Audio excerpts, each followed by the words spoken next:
ഫ്ലോറിൽ ആ മാർക്കി നിക്കണം എന്ന് പറഞ്ഞാൽ അവിടെ നിൽക്കാത്ത ഒരേ ഒരാള് അനുമോളായിരിക്കും. മാത്രമല്ല സ്ക്രിപ്റ്റ് എത്ര എഴുതി കൊടുത്താലും അത് തെറ്റിച്ച് പറയുന്ന ഒരേ ഒരു ആർട്ടിസ്റ്റ് ആയിരിക്കും.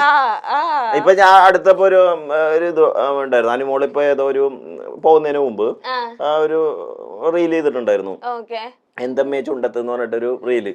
അതില് മൊത്തം ലിപ്സിങ്ക് തെറ്റാണ്. ഞാൻ അതിനകത്ത് പോയി കമന്റ് ചെയ്തിട്ടുണ്ട്, അതിനാണ് ഏറ്റവും കൂടുതൽ ലൈക്ക്. കറക്റ്റ് ലിറിക്സ് ചുണ്ടില് വരണ്ടെന്ന് പറഞ്ഞിട്ട് ഞാൻ എഴുതി വെച്ചിട്ടുണ്ടായിരുന്നു. അത് ഇന്നലെ വരെ അതിന് ലൈക്ക് വരുന്നുണ്ട്. ഞാൻ നോക്കിയത് ഏതിനാണ് ലൈക്ക് വരുന്നല്ലേ.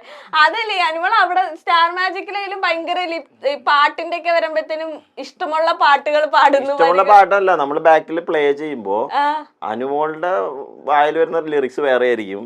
ആ പാട്ട് എന്ത് നല്ല പാട്ടായിരിക്കും അറിയോ. ആ പാട്ട് അവിടെ പാടി അഭിനയിക്കാൻ പറയുമ്പോ വേറെ എന്തോ സംഭവമായിരിക്കും. ഞങ്ങളിങ്ങനെ ആലോചിക്കുന്നത് ഏത് പാട്ടാന്ന് വിചാരിക്കും. അതെ അതെ, ലക്ഷ്മി ചേച്ചി എപ്പോഴെങ്കിലും പറയാറുണ്ട് ഞങ്ങൾ. എന്നിട്ട് ആലോചിക്കുന്നത് എങ്ങനെ എഡിറ്റ് ചെയ്യും ചെയ്യുമ്പോ എന്നിട്ട് അപ്പൊ തന്നെ ഞാൻ എഡിറ്ററെ വിളിച്ച് പറയും 2-3 ടേക്ക് എടുത്തു, ഒരു രക്ഷയില്ല, എങ്ങനെ ചെയ്തു തരണം എന്ന് പറയാം.